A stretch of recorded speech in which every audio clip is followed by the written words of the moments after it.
In the forests and swamps of North America, reports flood in from people who have came across unexplained constructs.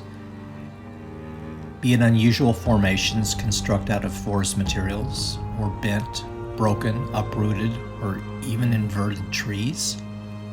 What are these constructs? What is their origin? Are some natural, or are they created? Come join us as we investigate enigmatic constructs.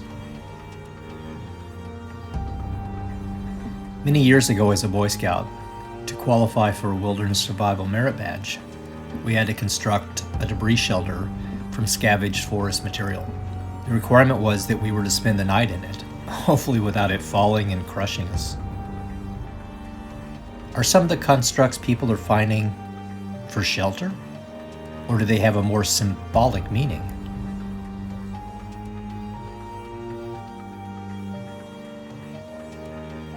Hominid apes have been recorded constructing day and nighttime resting or sleeping nests suspended in trees or built on the ground. These appear to be learned behavior patterns and not instinctual.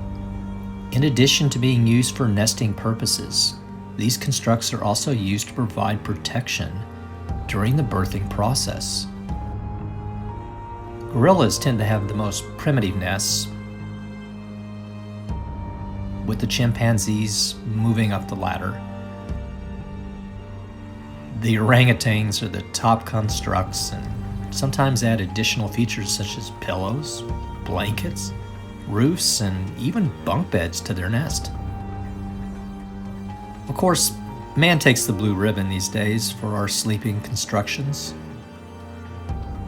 But that's not always been the case when our archaeological history is reviewed.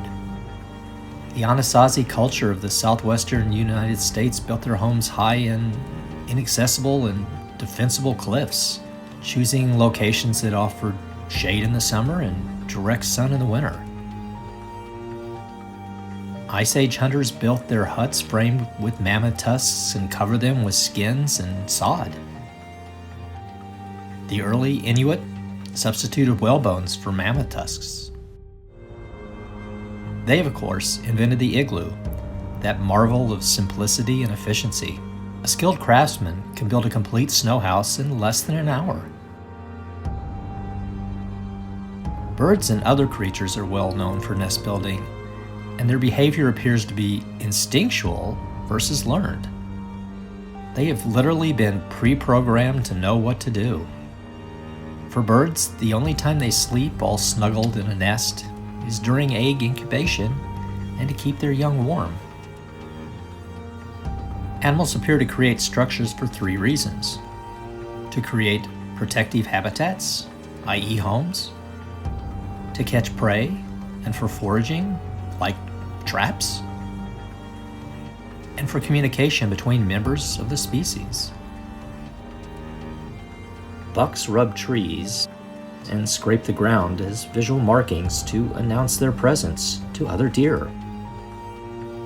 Humans are well known for building structures to define territory and keep the unwanted away. Look around you at the clutter we are assaulted with daily as we go about our lives. Signs are constructs to define what we can or cannot do. In Scouts, we were also taught how to trail mark using objects such as rocks or branches. Marking trail was twofold.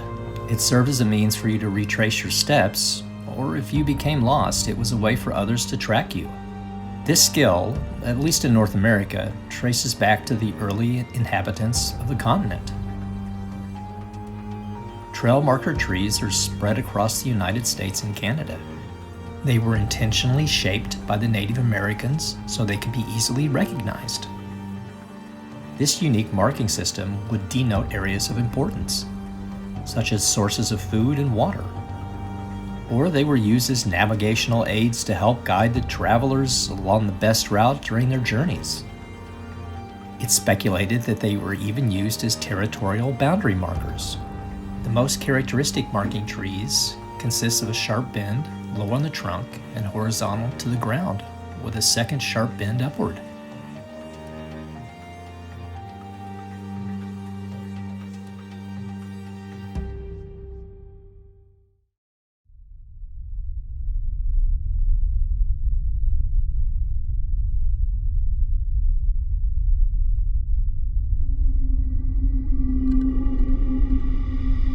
Okay, so this is the structure that we found.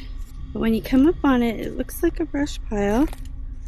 But if you notice, some branches shoved through. This is the other side. So it's coming down an incline, but you can really see, and it's like it's even bent around that tree.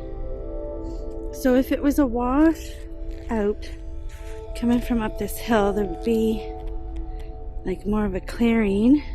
And there's that teepee thing that I was saying. It's just little. I'm now inside the closure. It's like a half closure, I guess. This is a little teepee structure. And again, branches are woven into it. Doesn't look quite natural. If you look at the leaf litter, it's all flat in here. Probably, I don't know, how many feet from the hydro cut? 30 feet, 20 feet, 30 feet? 40 feet, 60 feet from our house. Yeah, not far from our house at all. So that's that.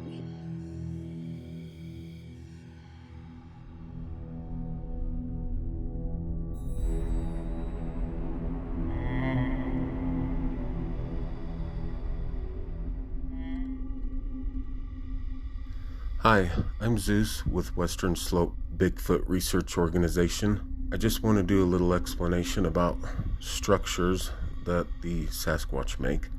There's been many speculations about why they do so. I personally think, and my experiences researching Sasquatch for 30 years, is that they make a lot of these structures as a symbolism to others and part of their family members, such as teepees, bends, breaks, log walls, and the X.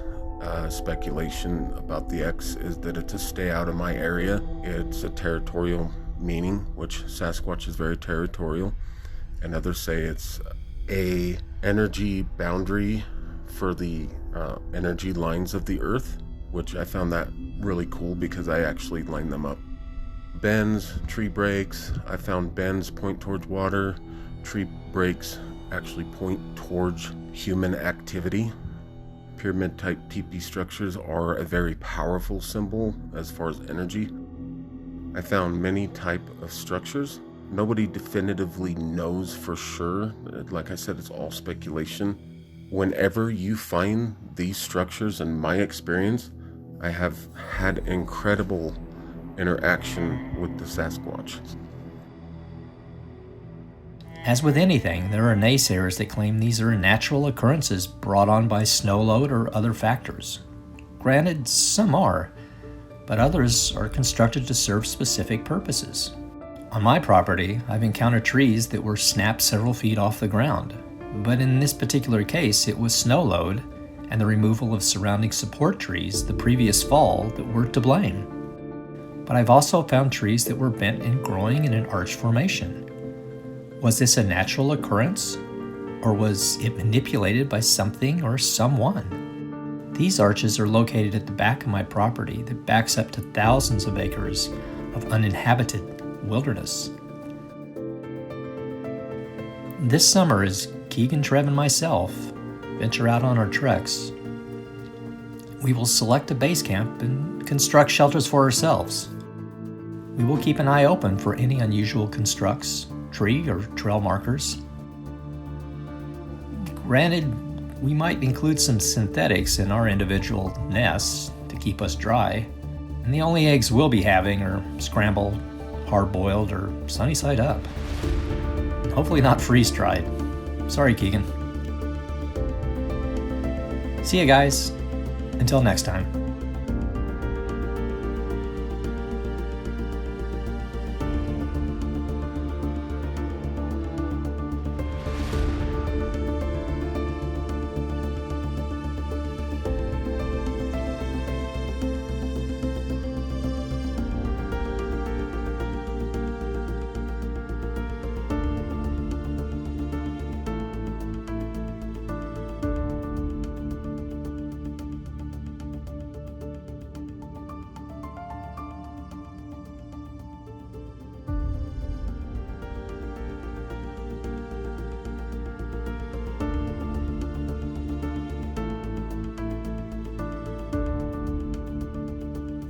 part of me really wants this. I know. I crack myself up.